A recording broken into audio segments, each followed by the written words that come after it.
bonjour à toutes et à tous. Aujourd'hui, on va parler fromage. Le fromage français, un univers immense. Ah oui, on dit souvent plus de 1200 variétés, peut-être même 1500. C'est ça. Bien plus que les 246 dont parlait De Gaulle. Il disait comment gouverner un pays. Oui, et il avait bien raison sur le fond. C'est plus qu'un aliment ici, c'est culturel, c'est la gastronomie. Tout à fait.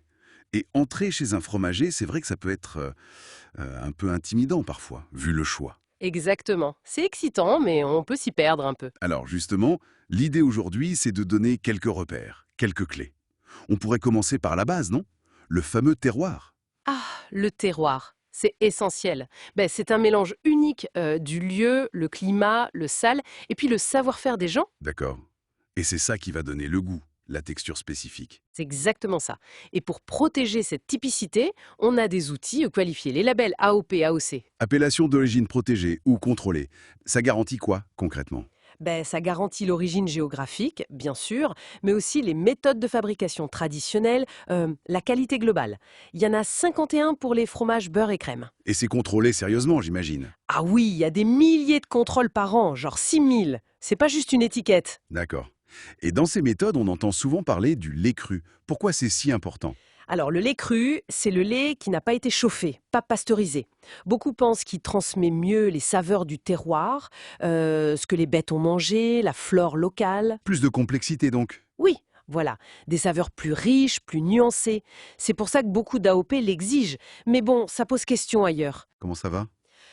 Par exemple, on estime que genre 95% des fromages au lait cru qu'on trouve ici, à Toulouse par exemple, seraient interdits à la vente aux États-Unis. Ah oui, quand même.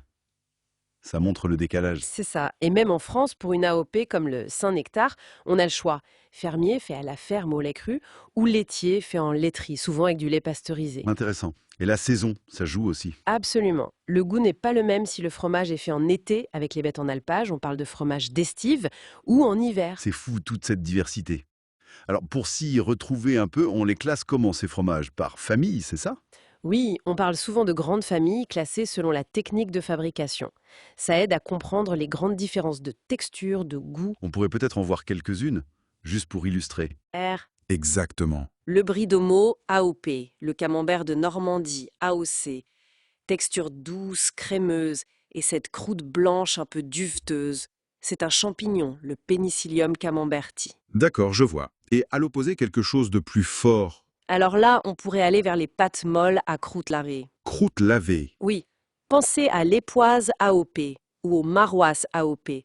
Là, le caractère est plus affirmé, l'odeur est plus puissante, Et pourquoi lavée? parce que pendant l'affinage, on lave régulièrement la croûte avec une saumure, de l'eau salée.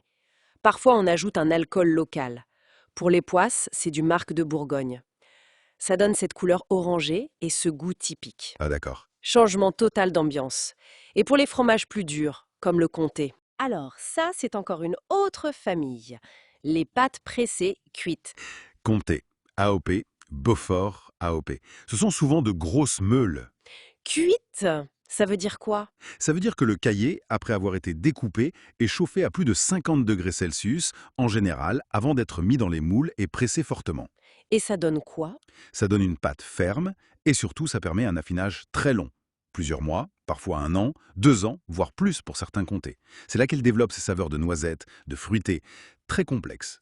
Cet affinage long, ça me fait penser au rôle des artisans. Il n'y a pas que le producteur du lait, il y a aussi l'affineur, c'est ça? Absolument crucial, l'affineur. C'est lui l'expert qui va prendre le fromage jeune, parfois appelé en blanc, et qui va le chouchouter dans ses caves. Le chouchouter, oui, contrôler la température, l'humidité, le retourner, le brosser, parfois le laver comme on a vu. C'est vraiment un métier d'élever le fromage jusqu'à son potentiel maximum. Un vrai savoir-faire. Et le fromager, celui qu'on voit en boutique, c'est plus qu'un simple vendeur alors. Ah oui, largement. Un bon fromager, c'est un guide, un passionné. Souvent, il a une formation, un CAP de crémier fromager, par exemple. Il connaît ses produits sur le bout des doigts. Donc il ne faut pas hésiter à lui demander conseil, hein. Surtout pas. Pour choisir, pour découvrir des nouveautés, pour savoir avec quel vin l'accorder, comment le conserver. Il est là pour ça. Vous avez des exemples de fromagers reconnus alors? Ben, ici à Toulouse, on a la chance d'avoir des maisons réputées. Xavier Fromager Raffineur, par exemple, dont le fondateur est meilleur ouvrier de France, MOF, excusez du peu. Voilà. Ou la fromagerie Betty, une autre institution. Pour l'anecdote, ils ont même envoyé du fromage à Thomas Pesquet dans la Station spatiale internationale. Incroyable! Fromage dans l'espace. Ça montre la passion. Carrément. Bon, pour résumer un peu tout ça, on peut dire que le fromage français, c'est une expérience riche, hein, un voyage. Tout à fait. Un voyage à travers les terroirs, les savoir-faire, les traditions, c'est ancré dans la culture. D'ailleurs, on a l'expression en faire tout un fromage, non? C'est vrai. Quand on exagère, quand on complique une situation, ça montre bien que c'est quelque chose d'important dans l'imaginaire collectif. Exactement. Et pour conclure, peut-être une dernière pensée. Chaque fromage AOP, chaque fromage fermier, c'est un peu comme une capsule de temps et d'espace. J'aime bien cette idée. Une capsule. Oui, le dégusté, c'est goûter un paysage, une saison, un héritage, finalement.